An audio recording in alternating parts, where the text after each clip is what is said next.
We'll open up questions after that. Yeah. Great place, great venue, really good tournament. We've enjoyed our experience here. It's been a great season for Texas Southern University. As I look back on it, we've accomplished and set so many goals, and I don't want this to be about myself.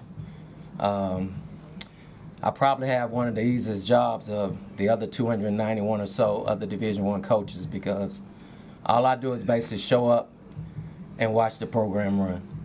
I have 3 excellent assistant coaches.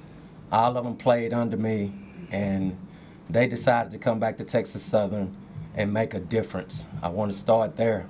And then the rest of it, I got to give credit to my student athletes. They really done one heck of a job for us this year, on the field and off the field. Questions? Robert, what was their pitcher doing so well today against you guys? I think his best thing, he was mixing it up. He was working the slide arm from the sidearm here, and he was painting that corner well outside. Then he'd come over the top, and he was really jamming us inside.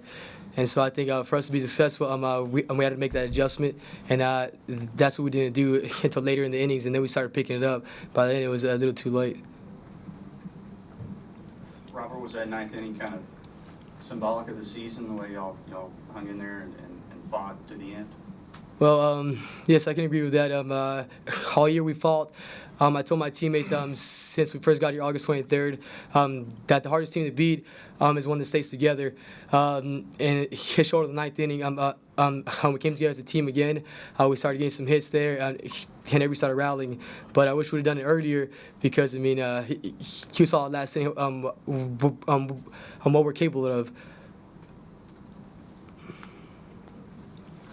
Coach, were you surprised by Beckworth, considering the fact that this was just his second career start?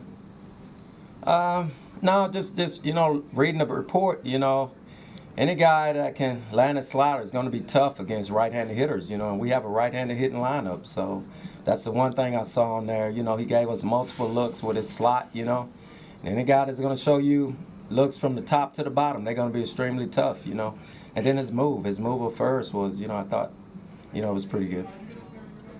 What happened on that squeeze play in the first? That was pretty pivotal. How big did that seem at the time?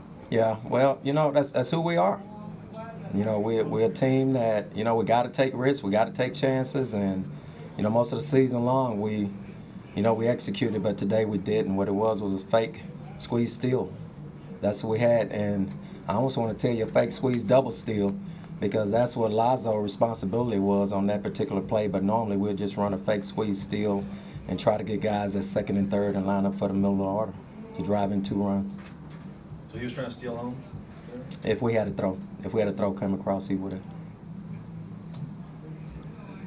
At that point in the game, if you scored there as a big star, not scoring, how much did that impact just the swing of the game at that point? Yeah, a lot, because, coming in, you in a high-stake tournament with 3 other ball clubs, and, they had to do something well to get here, so every ball club is capable of pitching. I thought that slowed us a little bit, and then we tried a double steal, and we didn't execute that. And even at that particular moment, we'll take a situation if we fail. We still got a guy at second and third, and so we didn't execute that as well. So it kind of hindered us in the early innings.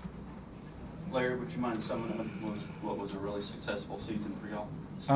Yes, I mean we have a lot of seniors on this team, and so having them was a big thing for us. RJ is one of our leaders, and him just telling us together since the beginning of the season that we're a family, and we start off the season with a big Thanksgiving dinner, came together as a team, and I think that really just helped us out a lot, because we did do a lot of things together as a team and it worked well for us.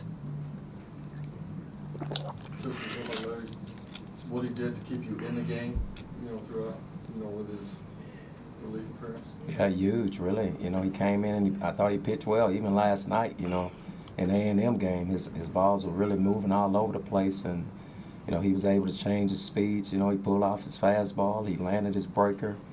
He was excellent. He did a really good job, because they have a really good hitting team. And it's always tough when you got to face a left-handed hitting lineup.